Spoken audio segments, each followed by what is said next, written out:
The college enrollment crisis. This is about how men are enrolling in college at way less rates than women. It's about birth rates. Check it out. When the students at Birmingham Southern College chose their school, they were probably thinking about its small class sizes, picturesque campus, and competitive baseball team. Okay. What they probably weren't thinking about was whether it would still exist by the time they graduated. What? After all, this Alabama liberal arts college was founded in 1856. Liberal? 5 years before the Civil War. Over its Why don't they ever teach conservative arts? That's a question I've been asking. Occasionally, they even consider its cost. Okay, yeah. Rarely, however, do they glance at its balance sheet. We take for granted that someone will always be around to store our transcripts, and that the name on our diplomas will hold. It's insane to be in the college business and go out of business. You get the world's dumbest 18-year-olds into massive debt for a degree that's pretty easy to churn out. You pay teachers almost nothing. All the money goes to administration, and then you siphon off a bunch for a big sports team that you make money on. How the do you fail this business? It's like an incredibly lucrative business. By the way, if you make the classes really easy and teach them nothing but they get A's, they're happy. They don't complain, they reward you. Hundreds of thousands of students have been affected, their plans abruptly delayed or derailed. On average, I mean, it's always a bad look when you have a college on your resume and that college, if you look it up, is no longer existing. It's like out of business. this year, about 4 million students will graduate high school. By 2037, just 3.5 will, according to the Bro, Gen Beta class sizes are going to be small as Gen Beta is going to have a fucking empty recess, dude. They're going to have open swings on the swing set. Lucky them. Bus routes are cut, DMV lines somehow get longer, Sick. and good luck getting that pothole fixed. Also on the chopping block are colleges. This is what I'm talking about when I say, you know, people, when you tell them that there's not enough babies being born, they're like, well, we don't need more babies. Overpopulation. Maybe it's good to have fewer people. But they never understand that, like, you need to have a certain number of working age people to support everyone else, especially all the old people that aren't working, that have to use the services. You can't have a society with a bunch of old people and a few young people supporting it. It doesn't, the pyramid has to be right. If you fuck up the pyramid and it's not appropriately sized, everything falls apart. There's not, the services don't work. Between 2008 and 13, state appropriations for higher education fell by over $13 billion. Tell the olds to get to work. I mean, they're already doing that. I feel like people are delaying their retirement to stay working. The boomers that didn't buy a house 30 years ago, they're working harder than ever. Cutting its appropriations in half. So, They want degree people at Walmart. Yeah, you think the Walmart graders are doing it because they just have a pure joy of it? Not because they might be super old, can't get another job, and need the money? a school's largest expenses are personnel, many of which are tenured and thus contractually impossible to lay off on a whim, and giant fixed assets like libraries and dorms. What if we just got like a huge university like this, like a big campus with the buildings, but it's just one big iPad inside that plays Marketing Monday videos on loop? Ladies and gentlemen, welcome to Marketing Monday. That way we can cut all the human expenses. No teachers, no. And we name it Hustlers University. Okay. That could be like a really good business model. How much are we charging? Probably more because the knowledge is better. But they still dutifully mortgaged their homes to afford it. And yes, a few eyebrows were raised at the absurd length schools. Oh, nobody's mortgaging their home. The student debt was easy to access. Is easy to access.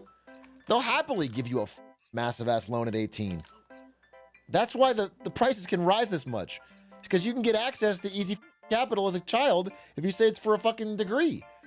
You can get an exorbitant loan they would not give you at a bank for any business idea or anything else, just to get a degree. And so they can charge whatever they want because you'll always be able to pay because you can always get the student debt. It was a good intention, which is like, hey, we're going to make it easier for everyone to get student loans so more people can go to school. But all it did was make the price of school go up. Administrative budgets and forego their extravagant amenities. But that's not what they did after 2008. I don't think or so. 2001 or 1990. Over my dead fucking body, we're So, doing if that. history is any indication, they'll do what they've always done. You guessed it, raise tuition. That's right, college may get even Anyone here 18 or younger and thinking about going to college soon? Yep. Me. What are the prices like? Couple hundo K? Sheesh. 60K semester? Is that what you said? 40K in-state a year? 40K a year in-state? Education is free in my country? Okay. If you're not educated on the hard knocks of the United States, then it's free because it has no value. If you're not getting the real, if there's not an eagle flying overhead while you're learning, then you didn't learn shit. This time, the problem is twofold: lower state funding and declining enrollment. But the effect is the same. Okay, why don't we just put an iPad in Gen Alpha's hands that has a contract for a $200,000 student loan debt on it and get them signed up right then? The tuition can go immediately to the college. They get money right now, and the Gen Alpha kid can figure it out when he grows up. Fucking easy. I solved the problem. We'll just go around child by child and sign them up early. And then when they grow up and are like, wait, can't figure this out, then we'll deal with that when we get there. But I've solved the problem for at least 10 more years. Ironically, these same schools that can charge nearly 6 figures a year are also those that Dude, it's just so base to spend 6 figures a year going to a class with a teacher teaching outdated material and using ChatGPT to answer all the questions.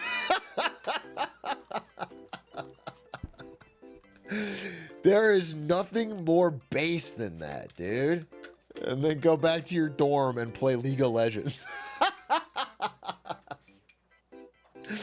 That's so fucking awesome, dude. That's so sick. a few dozen students here or there can make or break an entire university.